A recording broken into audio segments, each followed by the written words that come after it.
क्षेत्र में सत्संग का आयोजन बहुत समय के बाद एक बार दोबारा से हो रहा है। बहुत सुंदर समय चल रहा है। दिवाली का पर्व आने वाला है। भारतीय संस्कृति के हिसाब से हिंदुओं में दिवाली बहुत विशेष पर्व माना गया है। दिवाली के पीछे जो पौराणिक कथानक हैं वो भगवान श्री राम के 14 वर्ष के वनवास के बाद वापस अपनी नगरी अयोध्या वापस आने की इस खुशी को उनके देशवासियों ने कैसे मनाया, कैसे खुशी मनाई, दिवाली इस बात का प्रतीक है।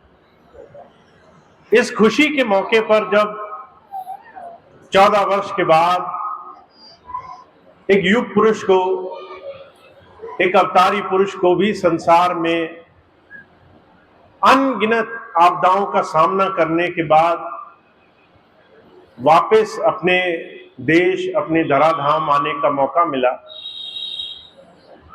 उस क्षण को, उस खुशी को आज भी हर वर्ष हम दिवाली के रूप में मनाते हैं। दिवाली, वैसे तो आप जानते ही हैं, दिवाली पर अलग अलग रीत रिवाज से, अलग अलग तरीकों से हम दिवाली को मनाते आए हैं। पर हमारे स्वामी जी महाराज एक बात कहा करते थे, हर एक पर्व की, हर एक हमारे नित्य नियम में व्यवस्था की एक बहुत बड़ी बात, एक बहुत बड़ा महत्व छुपा करके हमारे पूर्वजों ने रखा है। आप व्रत और उपवास ऐसे ही नहीं मनाते। आप दशहरा बिना किसी कारण के नहीं मनाते। आप होली और दिवाली अगर उसके महत्व के बगैर मनाएं, बिना दिवाली के पीछे छुपे संदेश को जाने दिवाली मनाएं, तो दिवाली सिर्फ एक खुशी मनाने का कारण रह जाएगा।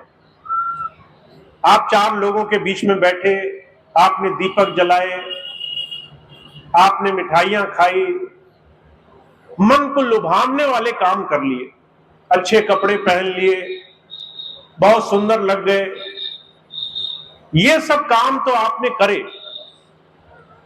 पर अगर आपने किसी पर्व के महत्व को नहीं जाना तो वो दिवाली सच में दिवाली नहीं है।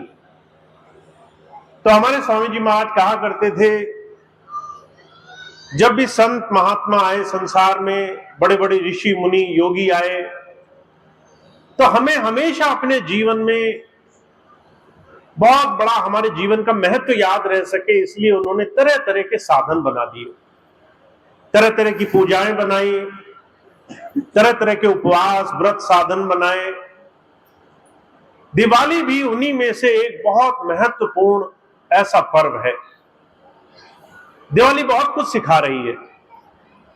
अगर आप सही मायनों में इस मनुष्य जीवन की सार्थकता, इस मनुष्य जीवन का लाभ पाना चाहते हैं, तो आपको हमेशा एक छोटी सी बात अपने जीवन में विचार करनी होगी। आप ऐसे ही नियत बिना किसी कारण के नहीं जन्मे हैं। भगवान बुद्ध के जीवन की घटना आती है। भगवान बुद्ध बड़े राजसिक परिवार में, बहुत सुंदर राजा के घर में उनका जन्म हुआ। पिता ने उनको सारे शौक के, सुख सुविधा के साधन दिए, जिन साधनों की हम और आप आजकल कल्पना भी नहीं कर सकते। आपको अगर आज अच्छा मकान दे दिया जाए रहने को, सोचिए उससे अकूत संपदा भगवान बुद्ध को उनके बचपन में उनके पिता ने उनको भोगने को दी। हमें अगर थोड़ा सा पैसा मिल जाए तो हम फूले नहीं समाते। भगवान बुद्ध को पूरा राजपाट का सुख दिया। जो कुछ उन्होंने मन में इच्छा करी होगी, राजा शुद्धोधन ने उनके लिए दिया। पर उसके बाद भी एक समय ऐसा आया जब बालक बुद्ध, सिद्धार्थ उनका नाम था, एक बार जब वो अपनी नगर से बाहर निकले तो उन्होंने कुछ एक चीजें ऐसी देखी तो उनके मन में सवाल पैदा हो गया, आखिर मैं संसार में क्यों जन्मा हूं, मेरे जन्मने के पीछे कारण क्या है। बुद्ध एक दिन बाजार में निकले, उन्होंने देखा एक बीमार आदमी, बहुत तबीयत खराब, बहुत बुरी हालत में। बुद्ध ने अपने मित्र से पूछा, ये कौन है, ये इतना बीमार कैसे हो गया। तो मित्र कहने लगा, जो भी जन्मा है वो संसार में हर एक दुख दर्द परेशानी से अछूता नहीं है। अगर आप जन्मे हो तो बहुत सारे कर्म लेकर आए हो, आपको कई बार अपने जीवन में दुख उठाने पड़ेंगे, बीमारी लग जाएगी, तरह तरह के रोग लग जाएंगे, अस्वस्थ हो जाओगे, उससे दुख होगा, कष्ट होगा।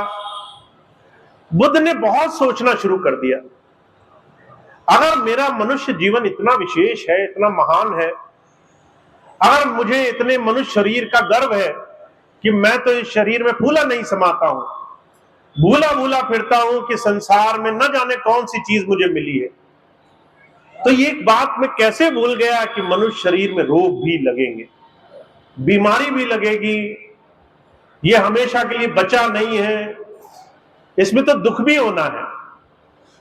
इस बात से वो चिंता में थे ही। अगले दिन जब घर से बाहर निकले तो एक वृद्ध आदमी देखा उन्होंने, बूढ़ा व्यक्ति, कमर टेढ़ी, चलना मुश्किल, लाठी के सहारे से चलते थे, खांस खांस के हालत खराब थी। बुढ़ापा देख करके बुद्ध की आंखों में आंसू आ गए। बुद्ध कहने लगे, ये क्या है, हम तो अपने मनुष्य शरीर पर बड़ा गर्व करते थे, ये बुढ़ापा भी आना है। किसी से पूछा, उसने कहा, ये बुढ़ापा सबको आता है, जिसने जन्म लिया उसने संसार में ये दिन भी देखना तय है। ऐसा नहीं है कि आप हमेशा जवान रहोगे, ऐसा नहीं है कि आपका शरीर हमेशा सुंदर रहेगा। जो आज आपको सुंदरता लग रही है, कल वही कुरूपता नजर आएगी। जो शरीर आज बड़ा सुंदर मालूम पड़ रहा है, कल वही जर्जर होगा, इसमें कमजोरी आएगी, इसमें थकान बनेगी, इसमें बुढ़ापा आएगा, ये ऐसी दुर्बलता की स्थिति बनेगी। बुद्ध को बड़ा दुख हुआ, कैसा जीवन है, यहां बीमार भी होना है, यहां बुढ़ापा भी आना है। तीसरे दिन बाहर निकले तो उन्होंने एक आदमी देखा जो मर चुका था। लोग चार कांधे पर उन्हें ले जा रहे थे शमशान की तरफ, कहते थे, राम नाम सच है। बुद्ध की चिंता का कारण बन गया, ये क्या है, कोई इंसान आज अचानक लेटा है, लोग ही उसे लेकर जा रहे हैं, इसको क्या हो गया। किसी ने कहा, मृत्यु भी सबको आनी है, मरना भी है, हमेशा नहीं रहना है। आप जन्मे हो, कुछ समय लेकर आए हो, वो समय सबका अलग अलग है, किसी का 50 साल, किसी का 60, किसी का 100। कोई बहुत भाग्यवान हो गए तो उनका 100 से ऊपर निकल गया, पर हमेशा नहीं रहना है, जाना सबको है। बुद्ध वो सवाल सोचने लगे जिनसे उनको निर्वाण पद की प्राप्ति हुई। जब जीवन में हर चीज छोड़ ही देनी है, सुंदरता छोड़ देनी है, शरीर का स्वास्थ्य छोड़ देना है, यहां तक कि शरीर भी छोड़ देना है, तो आखिर में क्यों जन्मा हूं।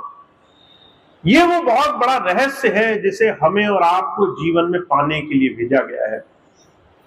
महाराज जी कहा करते थे, ये बात भूल मत जाना कि तुम संसार में बहुत बड़े रहस्य को पाने के लिए जन्मे हो। जीवन में तुम्हारा घर गृहस्थी, कारोबार, पैसा, समृद्धि बनी रहेगी। जो आज है कल बनेगा, जो कल है परसों तक रहेगा, कुछ बनेगा कुछ बिगड़ेगा।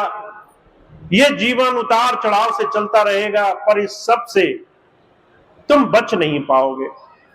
बचने का रास्ता अगर तुम्हें पाना है तो तुम्हें इस जीवन में प्रश्न करना होगा, आखिर मैं क्यों जन्मा हूं, मेरे जन्म लेने के पीछे कारण क्या है, और उस जन्म लेने के पीछे मैं कैसे अपने जीवन को सुधार की तरफ ले जा सकता हूं।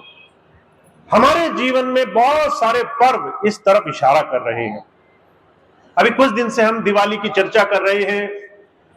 दिवाली कैसे हमें हमारे जीवन में हमारे जीवन को साधने का रास्ता देती है। मुझे बड़ी अच्छी तरह से याद है, एक बार एक बहन आई मेरे पास, आकर कहने लगी, भैया जी, भक्ति साधना तो पूजा पाठ का विषय है।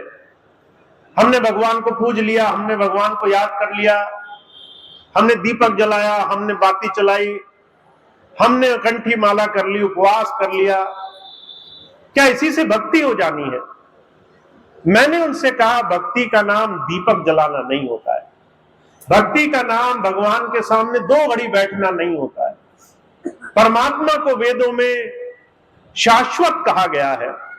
परमात्मा को इस धराधाम पर हुजूर कहा करते थे, अजन्मा कहा गया है। उसे सर्वत्र सर्वज्ञ, सर्वशाली, सर्वशक्तिशाली कहा गया है। वो सब जगह मौजूद है। हर क्षण, हर घड़ी आप और हम उसकी नजर में है। एक क्षण भी ऐसा नहीं है जो उससे खाली हो। अब अगर आप 2 घड़ी उसकी याद करो तो बाकी का समय क्या करोगे? बाकी का समय जो आप संसार में गुजारोगे वो उस परमात्मा से अछूता नहीं है, उस परमात्मा से, उसकी नजर से अलग नहीं है। जो जीवन आप में जी रहे हो वही भक्ति है। जैसा व्यवहार कर रहे हो वही भक्ति है। जैसा जीवन में प्राप्त कर रहे हो, जैसा जीवन बना रहे हो वही भक्ति है। भक्ति 2 घड़ी आंखें मूंद करके उस परमात्मा के लिए 2 क्षण गुजारा हुआ समय नहीं है। इसीलिए हुजूर कहा करते थे, दिवाली एक बहुत बड़ा संकेत दे रही है। आपको अपने आधार को, अपने मूलभूत सिद्धांत को नहीं भूलना है। आपको अपनी जड़ों को नहीं भूलना है। अब कैसे समझा रही है? एक कथानक आता है, जब भगवान राम ने रावण का वध कर दिया, रावण को उसके कर्मों की सजा मिल गई। विभीषण को भगवान राम कहने लगे, तुम अब लंका का राज करो, लंका का राज तुम देखो। तो विभीषण कहने लगा, महाराज मेरी क्या हस्ती है?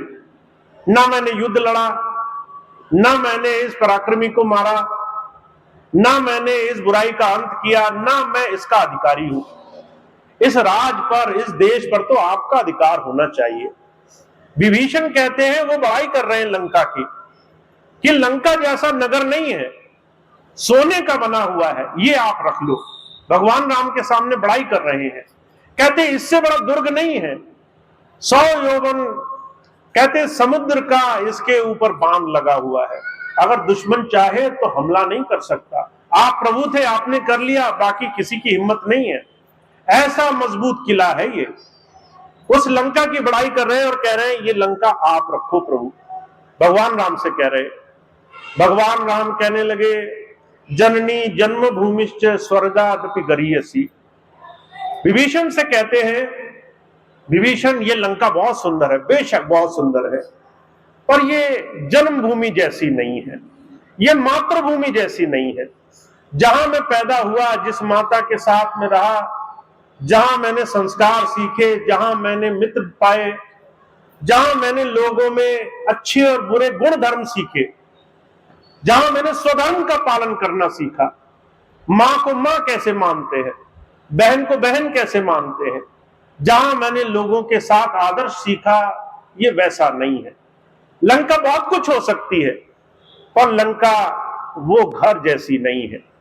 मेरे लिए अगर स्वर्ग भी दे दिया जाए, अगर मुझे स्वर्ग दे दिया जाए कि हे राम तुम स्वर्ग में रहो आकर के, तो मैं अपनी जन्मभूमि के सामने, अपने दायित्व के सामने, अपनी सच्ची भक्ति के सामने मैं इस स्वर्ग को भी नकार दूंगा। हमारे हुजूर फरमाया करते थे, भगवान राम जैसा आदर्श जिनको आज हम पूछते हैं, जिनको हम अपना सर्वस्व मानते हैं, आप विचार करके देखिए, जिन्होंने अपना सारा जीवन तप में गुजारा हो, संन्यास में गुजारा हो, जिन्होंने अपना जीवन वनवास में गुजारा हो, जिन्होंने सूखी सोटी रोटी खाई हो, जिन्होंने कष्ट सहा हो, और उसके बाद जब उन्हें लंका जैसा विशाल नगर दिया तो कहने लगे, मुझे मां के चरणों का सुख ज्यादा प्यारा है, ये स्वर्ग जैसा भी नहीं होगा। तो जो कहा करते थे, ऐसे भगवान राम का चरित्र हमें कुछ सिखा रहा है आज के इस कलयुग में। कभी अपनी जड़ों को मत भूलना, कभी अपने संस्कार को मत भूलना। कभी अपनी अच्छाई को मत भूलना। अब आप सोचेंगे हम इसमें अच्छाई बुराई का क्या सवाल है। मैं कई बार बहुत से लोगों को देखता हूं, बहुत से लोग आज के इस घोर कलयुग में अपने आप को लोगों जैसा बना लेना चाहते हैं। होड़ लगी हुई है, हमें अपने जैसा नहीं रहना, हमें दूसरे जैसा बनना है। वह आदमी बहुत बड़ा बन गया, चाहे कैसा ही रास्ता बनाया हो उसने, किसी का गला काटा, किसी के पीठ पे छुरा भोंका, किसी को दुख दिया, परेशानी दी, तकलीफ दी, कष्ट दी, हमें क्या फर्क पड़ता है। वो अमीर है, हम भी अमीर वैसे ही होना चाहते हैं। वो बहुत धनवान है, हम भी वैसे ही धनवान होना चाहते हैं। उसके पास सब कुछ है, हम भी वैसा ही सब कुछ पाना चाहते हैं। अभी आप देखना दिवाली आएगी, लोग भगवान से कहेंगे, हे प्रभु धन धान्य से भर दो हमारा घर, कोई कमी ना रहे, धन भी रहे, धान्य भी रहे, सब सुख सुविधाएं रहे, दुनिया के सारे साजो सामान बने रहे। किससे मांग रहे हैं? उससे जिसने सब कुछ त्याग किया, जो सब कुछ छोड़ करके संसार के सामने आदर्श दे रहा है कि आपका स्वधर्म जीवन में अपनी जड़ों को नहीं भूलना है, आपका स्वधर्म अपने जीवन में अपनी नेकी को बचाए रखना है, अपने आप को सच्चा मनुष्य बना करके रखना है। ऐसे मनुष्य बनने के लिए अंदर से काम करना पड़ेगा। आपको लगेगा कि दुनिया के सामने आप जाओगे, लोगों के सामने थोड़ी बड़ाई मिल जाएगी, ये तो बहुत महान है, बहुत बड़े आदमी है, बहुत सेवा काम करते हैं, पर अंदर से अगर वो सेवा नहीं आई तो आपके बाहर के बड़े बड़े काम फीके पड़ जाएंगे। तो जो कहा करते थे भगवान राम का आदर्श कुछ सिखा रहा है। क्या सिखा रहा है? 5 चीजें धारण करो। 5 चीजें ऐसी हैं जो तुम्हारे मनुष्यत्व की, मनुष्य जीवन की वो फाउंडेशन है, तुम्हारी जड़ें हैं। अगर तुम एक कोई घर बनाने जाओ तो जब से सबसे मजबूत जो पत्थर होता है, सबसे मजबूत जो ईंट होती है, उसे आप अपनी बुनियाद में लगाते हो, उसे आप अपने घर की सबसे नीचे बुनियाद में फिट करते हो। आप कहते हो अगर बुनियाद मजबूत होगी तभी तो घर मजबूत होगा। अगर नीचे जड़ें ही कमजोर होंगी तो ऊपर घर कितना ही विशाल बना दिया जाए, एक दिन टूट जाएगा। पहले जड़ों को मजबूत करो। तो जो कहते हैं मनुष्य जीवन के, इस मनुष्यत्व के, इस सनातन के 5 बड़े आदर्श हैं। उन 5 आदर्श को धारण करना जीवन में हिंदुत्व की, अपने मनुष्य जीवन की, संत मत, अपने ध्यान साधना की सबसे पहली सीढ़ी है। पहली चीज क्या है? कहते अपने जीवन में धैर्य धारण करो। किसी चीज में उतावले मत रहो। ये मत सोचो कि जो कल मिल रहा है आज ही मिल जाता है। जो चीज हम पाना चाहते हैं वो चीज हमें जल्दी से जल्दी मिल जाती है, और जल्दी पाने की होड़ में तुम किसी को भी धक्का मारने को तैयार हो। ऐसा मत करना। अगर तुम अपने जीवन में कुछ पाना चाहते हो तो थोड़ा सा धैर्य धारण करना। जो तुम्हारे लेखे में लिखा है परमात्मा जरूर देगा। का राई बड़े न तिल घटे जो लिखिया करता। जो परमात्मा ने तुम्हारे लिए लिख दिया है वो तुमसे परमात्मा भी नहीं छीन सकता आकर के। तुम्हें संसार में किसी से भय मानने की जरूरत नहीं है। आजकल मैं देखता हूं बहुत से लोग छोटी छोटी चीजों में भयभीत हो जाते हैं। पिछले दिनों एक बहन आई मेरे पास, कहने लगी भैया जी मैं घर से बाहर निकलती हूँ, रोज देखती हूँ रोज लोग कुछ टोना टुटका करके घर के बाहर डाल जाते हैं। कभी नींबू मिर्चा डाल जाएंगे, कभी लाल धागा डाल जाएंगे, कभी कुछ डाल जाएंगे। मुझे तो डर लगने लग गया, ये टोना टुटका कहीं मेरे घर में अनिष्ट न कर दे। मैंने कहा परमात्मा ने तुम्हारे जीवन को जो जिस तरह से लिख दिया है, अगर उसने कहा है कि एक राई के बराबर तुम्हें मिलेगा तो राई कितनी बड़ी होती है, कहते उतना भी तुमसे कोई छीन नहीं सकता है। और अगर उसने कहा है कि अगर तुम्हें तिल दाने बराबर कोई चीज नहीं प्राप्त होगी तो तुम चाहे सारे संसार का अनिष्ट कर डालो, दुनिया भर में आग लगा दो, अगर वो तुम्हारे लेखे में नहीं लिखा है तो तुम उसे प्राप्त नहीं कर पाओगे। तुम उसके पीछे भागते दौड़ते रहो, वो तुम्हें मिलेगा नहीं। तो जो कहते पहली चीज धैर्य धारण करना।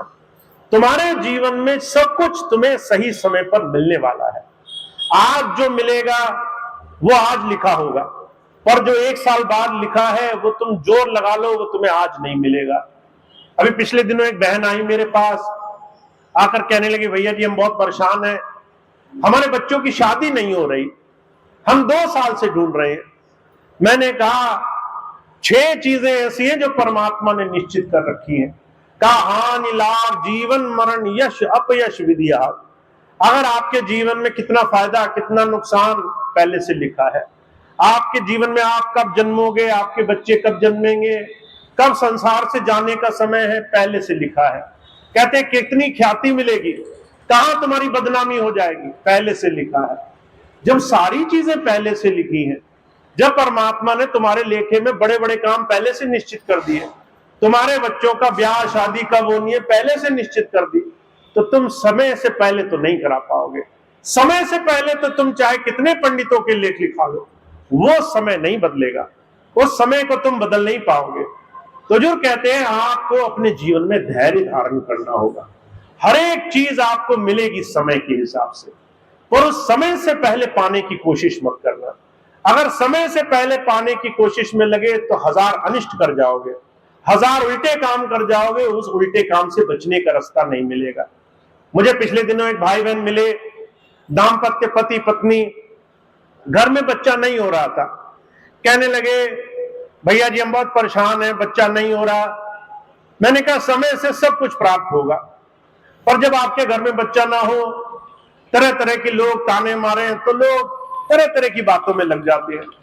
अब किसी ने कहा ऐसा करो फलाने मंदिर जाओ, वहां वो गए, जाकर मन्नत मानाए, अगर बच्चा होगा तो हम जो है आपके यहाँ दोबारा आएंगे, ये प्रसाद चढ़ाएंगे। फिर किसी ने कहा अभी नहीं हो रहा, दूसरी जगह जाओ। ऐसे वो 50-60 जगह हुआ है।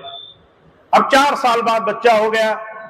जब बच्चा हो गया तो अब चिंता लगी हुई है कि 50 जगह तो मन्नत मांग रखी है, जहां 50 जगह पहले गए थे अब दोबारा जाना जरूरी है, क्योंकि डर लगा हुआ है।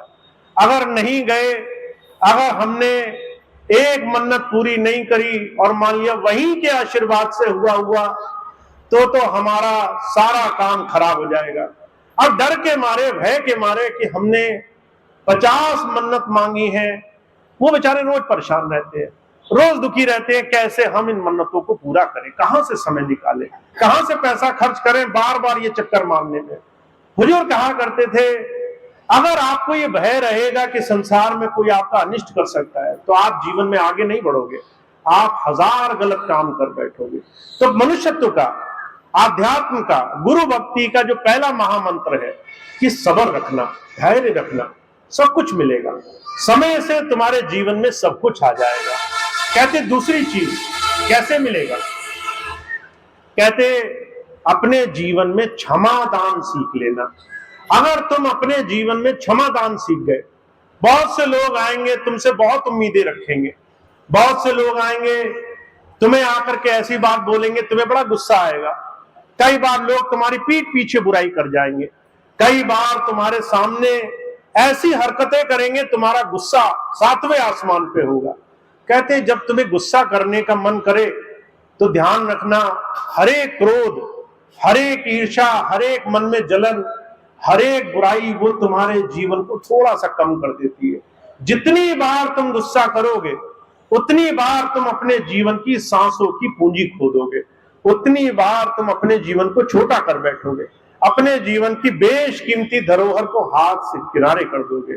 तो जो कहते हैं दूसरी चीज क्षमा दान सीख लेना। अगर कोई तुम्हें गुस्सा कर जाए, कहना परमात्मा जाने, प्रभु जाने, हम क्यों इसका फैसला करें, वो मालिक अपने आप देखेगा। कभी कोई तुम्हें बुरा बोल जाए, कहना मैं क्यों बुरा बोलूं, वो परमात्मा देखेगा। महात्मा बुद्ध के जीवन की घटना आती है। एक बार भीत सभा में बैठे थे, बहुत सारे लोगों के बीच में, आप जैसे प्रेमियों के बीच में, पीछे से कोई आदमी आया, उन्हें गालियां देने लगा, कहने लगा तुम बड़े ढोंगी हो, तुम अज्ञानी हो, तुम पापी हो, तुम बड़े जो है आचारी हो, अलग अलग तरह की गालियां निकाली। महात्मा बुद्ध मुस्कुराते रहे।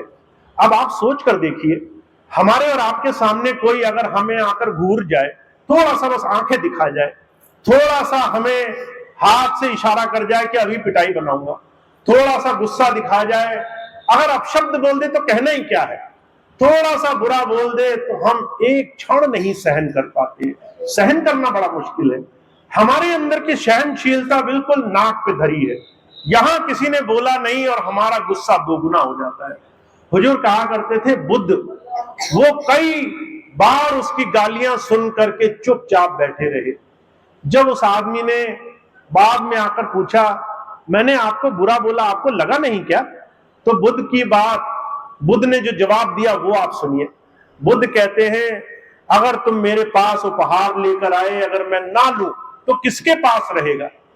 तो वो सोचकर कहने लगा, अगर मैं लेकर आया, मुझे ही आपने मेरा उपहार नहीं लिया तो मेरे पास रह जाएगा। बुद्ध कहने लगे, तुम्हारी गालियां मुझे नहीं चाहिए, अपने पास रख लो, वापस ले जाओ, मेरा कुछ लेना देना इससे नहीं। महाराज जी कहा करते थे, ये बात सुनकर उसके बुद्धि पर, विवेक पर घड़ों पानी फिर गया। कोई इंसान किसी की बुरी भावना भी लेने से पीछे हट सकता है। तो जो कहा करते थे, क्षमा दान से हो सकता है। अगर आप मन में क्षमा दान रख लो, खुद किसी का फैसला ना करो, तो परमात्मा उसका फैसला करेगा। तीसरी बात कहते हैं, संतोष रखना। तुम्हें जो मिला है वो परमात्मा की दया से मिला है। अभी एक भाई बड़ा सुंदर शब्द पढ़ रहे थे कि जो कुछ भी मिला तेरी कृपा से मिला, मैं इस योग्य नहीं था, तुमने दिया, तुमने मुझ पर कृपा करी, तुमने मेरा हाथ पकड़ा, तो मुझे जो कुछ भी मिला वो संसार में मिल गया। तो इस बात का हमेशा ध्यान रखना कि परमात्मा ने जो दिया उसके लिए पहले संतोष धन आ जाए, लालच ना बना रहे। आपने कई बार ऐसे लोग देखे होंगे, जितना उन्हें मिल जाए उतना कम है। अगर आप उनको बहुत सी चीजें दे दो और एक चीज ना दो, तो पहले जो नहीं मिली उसके लिए वो आकर के शिकायत करेंगे, कहेंगे बस यही चीज हमें नहीं दी, बाकी चीज दे दी ठीक है, पर जो नहीं दी उसका हमें बड़ा अफसोस है। तो जो कहा करते थे, आपको संसार में सब कुछ नहीं मिलेगा, पर जो मिलेगा उसका धन्यवाद पहले करना, पहले उस मालिक का शुक्र अदा करना। हे प्रभु, आज के दिन में मेरे साथ क्या अच्छा हुआ, मुझे मेरे माता पिता का आशीर्वाद मिला, मेरे भाई बहनों का साथ मिला, मेरे घर में पति पत्नी बच्चों का स्नेह मिला, मुझे मेरे प्रियजनों का साथ मिला, उसके बाद मेरा शरीर स्वस्थ है, उसके बाद मैं अपने शरीर से अच्छे अच्छे काम कर पा रहा हूं, कितनी उसकी दया मेहर है। हुजूर कहा करते थे, अगर तुमने सब्र सीख लिया, अगर संतोष सीख लिया, तो तुम्हारे जीवन में चमत्कार होने लग जाएंगे। फिर कहते हैं, बैराग याद रखना, बैराग में रहना। बैराग किसे कहते हैं? जब आपको संतोष रहेगा तो आपको बैराग रहेगा। बैराग कहते हैं जो है वो पर्याप्त होना, और जो नहीं है उसके लिए ज्यादा चिंता नहीं करना। अगर हुजूर कहा करते थे, आपको सारा संसार मिल जाए तो भी ये कम पड़ेगा, और अगर बैराग होगा तो अगर सूखी रोटी मिलेगी तो भी आपको आनंद रहेगा, तो भी आप उसमें खुशी मनाओगे। महाराज जी एक बड़ी सुंदर घटना सुनाया करते थे। एक राजा था, राजा के मन में एक भाव था कि मैं कैसे लोगों से ज्यादा माल खींच लूं। टैक्स लगाया करता था, सब पे टैक्स लगाता, कभी ये टैक्स कभी वो टैक्स, तरह तरह के टैक्स लगा दिए उसने। जितना पैसा बटोर सकता था बटोर लिया, फिर भी उसका मन नहीं भरा। जब मन नहीं भरा तो जो है वो बड़ा परेशान रहता था, उस परेशानी में बड़ा बीमार पड़ गया। इतना बीमार पड़ गया, वैद आए, हकीम आए, पर उसका इलाज नहीं कर पाए। शरीर रोग में नहीं था, शरीर जो है शरीर में रोग नहीं था, मन में रोग भरा हुआ था। अब राजा की इस बीमारी को देख करके बहुत से लोग परेशान, राजा बड़ा गुस्से में कहने लगा, अगर कोई मुझे ठीक नहीं कर पाया तो सबको सजाए मौत मिलेगी। अब लोग बड़े दुखी हुए, राजा बीमार है पर मर हम जाएंगे, राजा को दुख है और हमें दंड मिल जाएगा। लोगों ने सोचा इसका इलाज क्या होगा, तो एक गुरुजी को उनके पास लेकर आए। कहने लगे, ये गुरुजी तुम्हारा जवाब देंगे। राजा ने गुरुजी से पूछा, मैं बड़ा रोगी हूं, बीमार हूं, मुझे जो है इलाज के लिए दवा दी जाए।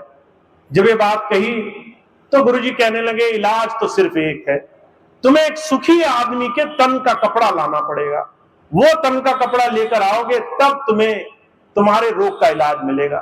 राजा सोचने लगा, मेरे दरबार में तो सुखी सुखी लोग हैं, सारे लोग सुखी हैं, एक क्षण में कपड़ा मिलेगा। राजा ने अपने गुप्तचर दरबारी भेजे, लोगों से पूछना शुरू किया कि भाई क्या तुम सुखी हो? तो जब आप किसी से पूछेंगे क्या तुम सुखी हो, तो सबसे पहले लोग क्या कहेंगे, अरे भाई हम बड़े दुखी हैं, हमारे शरीर में रोग है, हमारे मन में रोग है, हमारे ये काम में नुकसान है, वो काम में नुकसान है। कबीर साहब कह रहे हैं, कोई तन दुखी, कोई मन दुखी, कोई चित्त उदास, एक एक दुख सबन को सुखी संत का दास। अरे भाई तुम सुखी ढूंढने निकलोगे, तुम्हें दुखियों की भरमार मिल जाएगी, तुम्हें हर एक जगह दुखी मिलेगा। कोई तन से दुखी होगा, कोई मन से दुखी होगा। किसी का काम नहीं बन रहा, किसी का बन गया तो उसमें भी संतोष नहीं हो रहा। राजा ढूंढते ढूंढते परेशान, एक आदमी ऐसा नहीं मिला जो कहता था कि मुझे सुख है। सब पहले दुख गिनाते थे। राजा बड़ा दुखी हुआ, इतना बड़ा मेरा दरबार, मैंने सारा जीवन लगा दिया, एक सुखी आदमी नहीं मेरे दरबार में।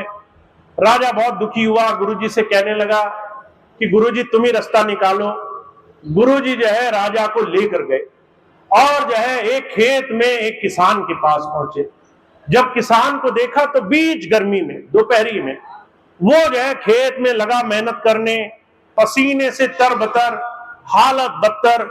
आप ऐसी स्थिति देखो, आपको ऐसा जीवन भगवान किसी को न दे। राजा कहने लगा इसको तो बड़ा कष्ट है, ये तो पक्का बहुत दुखी होगा। जहां लोग महलों में बैठे दुखी हैं, ये तो ऐसी धूप में कड़ाके की गर्मी में तप रहा है, इसको तो दुख ही दुख होगा। राजा जो है गुरुजी के साथ उस किसान के पास गए। गुरुजी कहने लगे भाई क्या तुम्हें सुख है? वो कहने लगा महाराज मुझे बड़ा सुख है, मुझसे ज्यादा सुखी नहीं होगा संसार में। जब ये बात कही तो राजा को बड़ा आश्चर्य हुआ, ये सुखी कैसे है? गुरुजी ने पूछा भाई तुम सुखी कैसे हो?